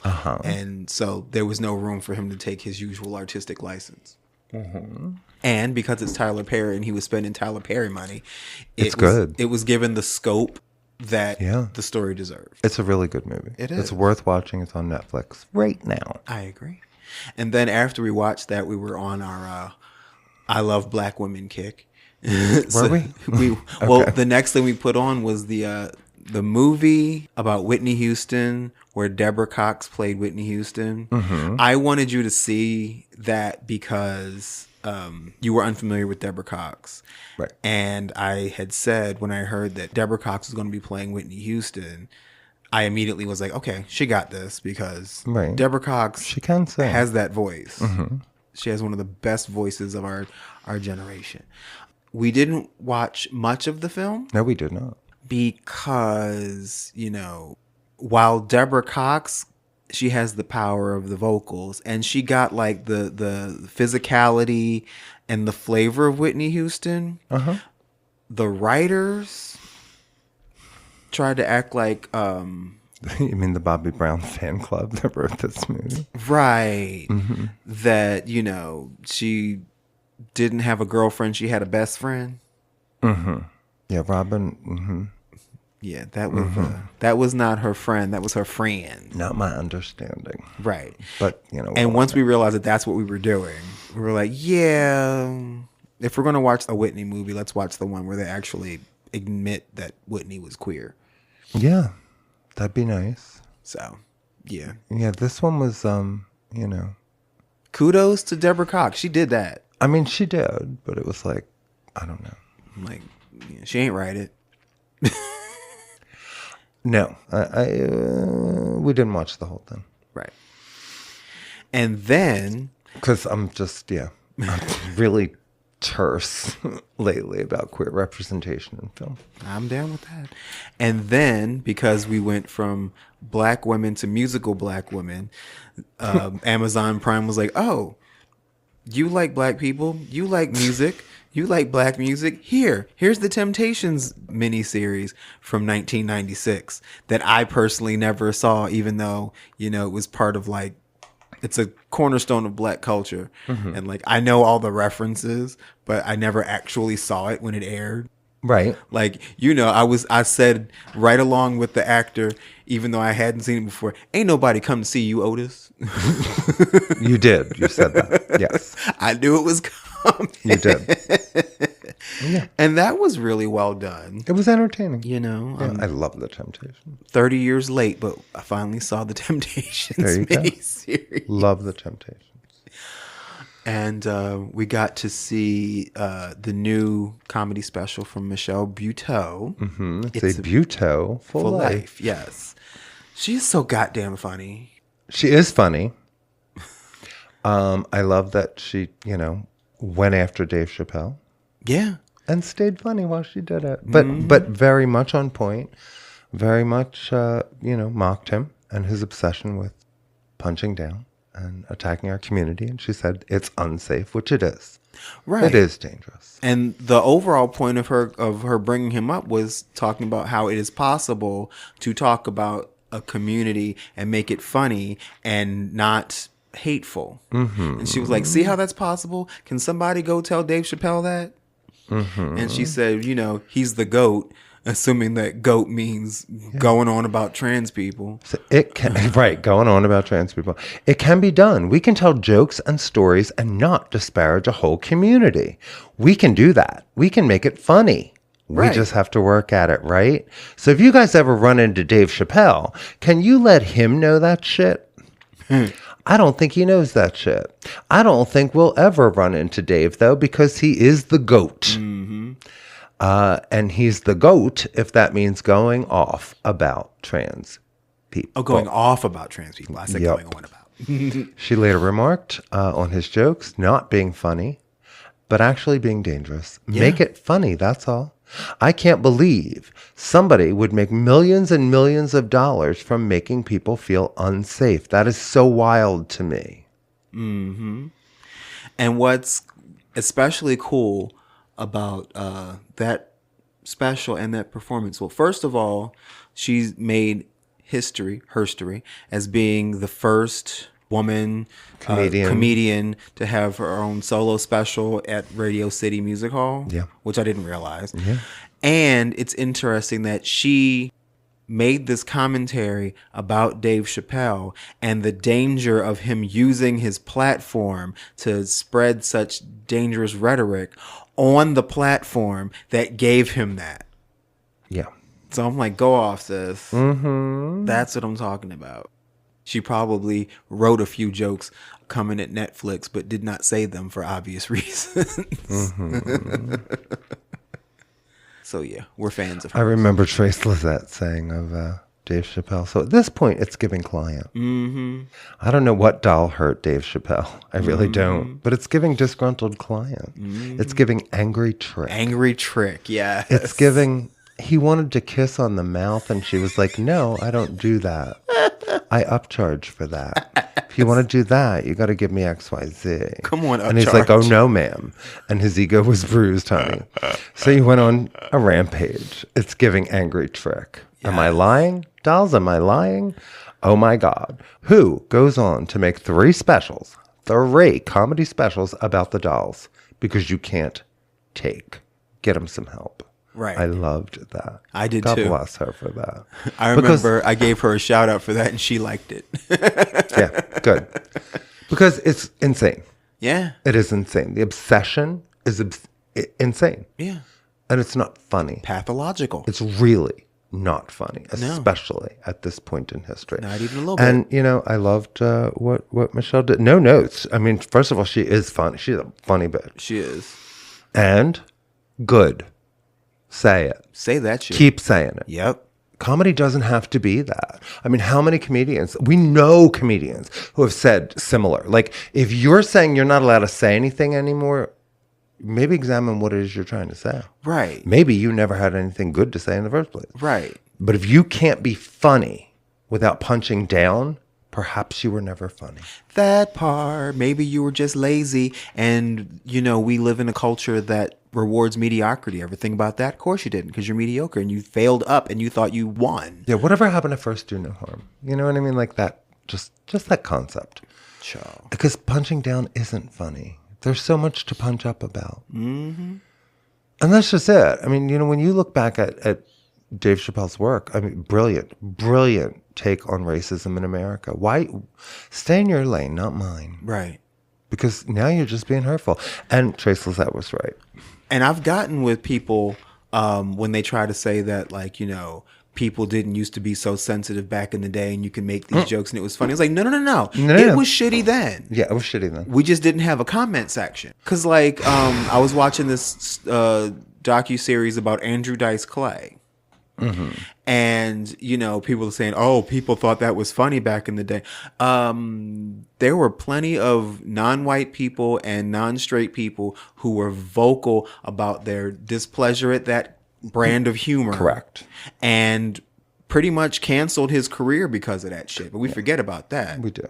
Because, you know, you have this white man on stage talking shit about Asian folks, black folks, gay people, trans people, to a sea of white men, screaming white men. Of course. And the white women who are trying to, like, gain favor from these white men. Yeah.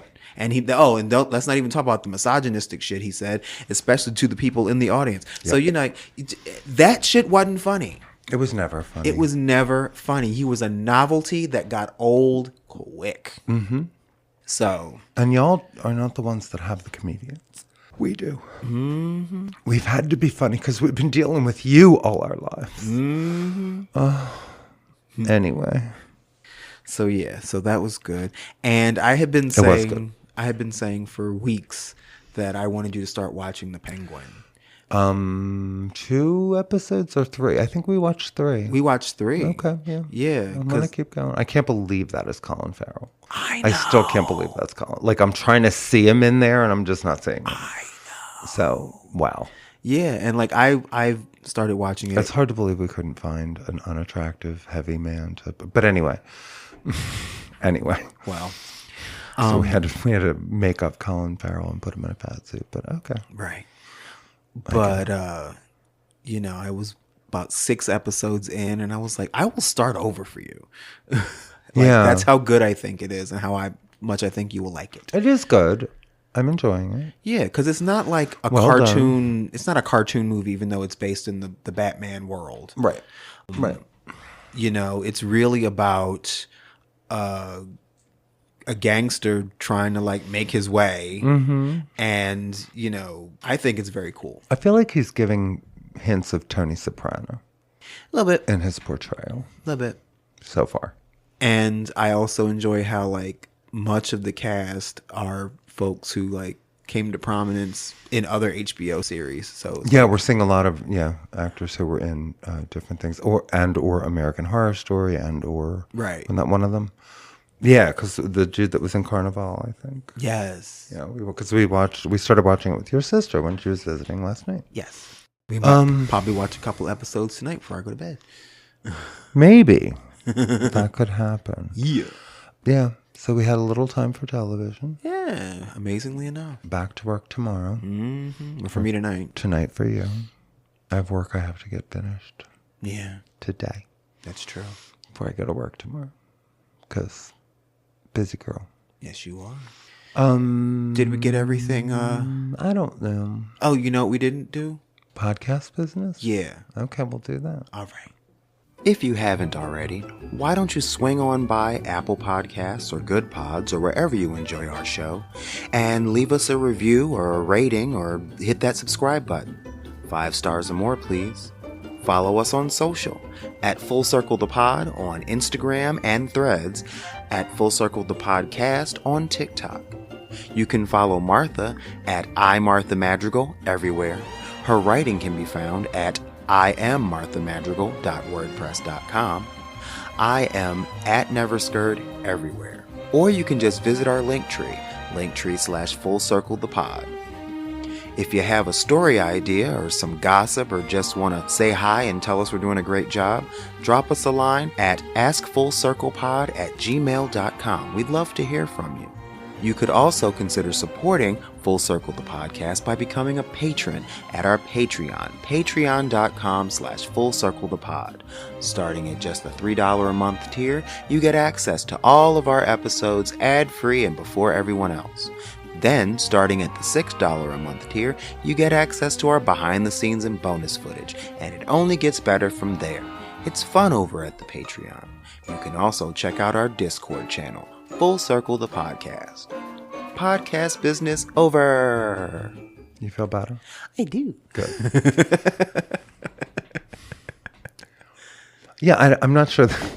Not sure I had much of a point. As we get closer to the inauguration, I'm just like, whatever, I guess, we've got to keep doing what we do. We've got to keep, building community and trying to make smart decisions. And I hope standing together.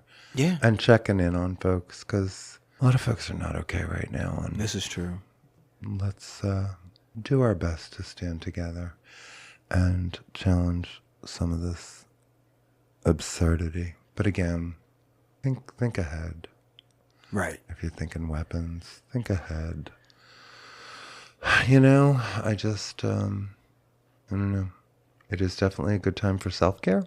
Yes. Definitely a good time to cook comfort food, maybe get healthy, make sure you're getting plenty of sleep, drink your water. Yes. What else we got? Those are good things. Those are all good things. Because we just don't really know where this goes. Right. And we don't know. Hopefully our courts hold once again. Hopefully we have some checks and balances, and hopefully they eat their own, which is something they're very good at. This is true. I just hate that we're also good at it. So maybe we could knock some of that shit off for a while and focus. Right. I'd like that. That'd be good. There's my wish for the new year, people. Focus. Focus.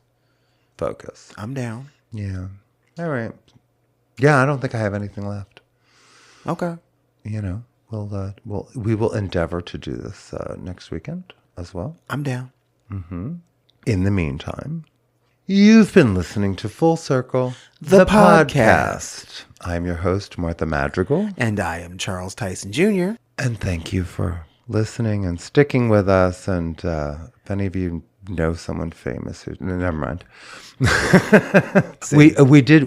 Did we mention we finally hit 10,000 downloads? We did. We hit that number. We did. Thank y'all. Finally. Thank y'all. You know, that's not per episode. That's per lifetime. But still, right. It's a thing. It is a thing. And we have a whole lot of hours in the tank. Yeah. So if you're a new listener, feel free to go back and listen to some of the older ones. There's some good stuff there. If you've been with us the entire time, thank you so much. And we look forward to having fresh stuff for you in the future. I like to believe our voices are more important than ever.